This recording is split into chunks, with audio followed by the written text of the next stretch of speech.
بابەتی ئەم ڕۆمان ڕاهێنانکردنە بە ئاو کە تەرکیز و هاوڕەنگی و کۆمەڵێک ڕاهێنان ئەنجامەدەین بە ئاو و بەم کەرەستانە. جا ئەمە گەر لە ماڵەوە هەڵمات بێ یاخود دەنگی تەزبیح بێ یان ئیسفنج بێ هەرچی بێت ئەبێت. بەم شێوەیە ئەیخێنە ئاوەکەوە.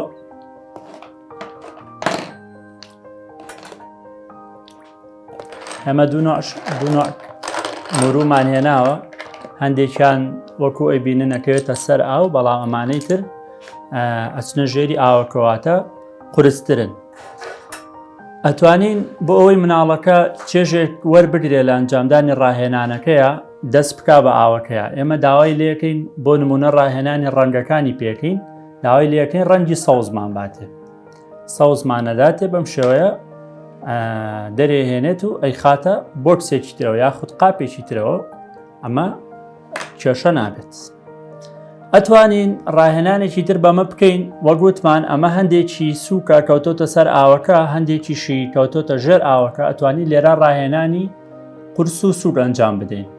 ئەمانی کەوتونەتە سەرەوە سووکن، ئەوانەی لە ژێر ئاوەکان قورسن، بەم شێوەیە بۆ نموناڵین قورسم بەرێ دەسەباتە بنەوە قورست بۆ دەرەهێنێ، ئەمەیان قورسترە ئەچێتە ژێر ئاوەکەوە.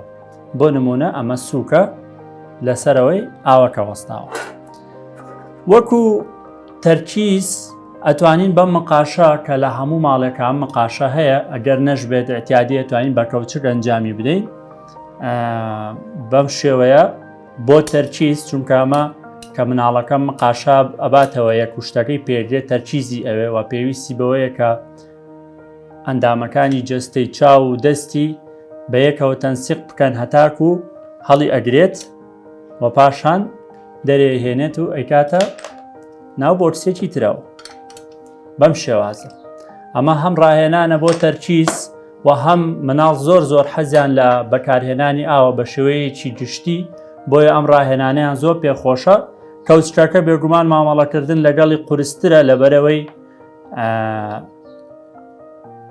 ئەڕوات لەسەری، ئەمە تەرکیزی زیاتری ئەوێت بۆ ئەوەی کە دەربهێنرێت، بۆیە ئەو مناڵە ئەگەر هات و بە کەوچک پێی کرا تەرکیزی زۆرترێوێ. ئەم ڕاهێنانە بۆ تەرکیز زۆر باشە.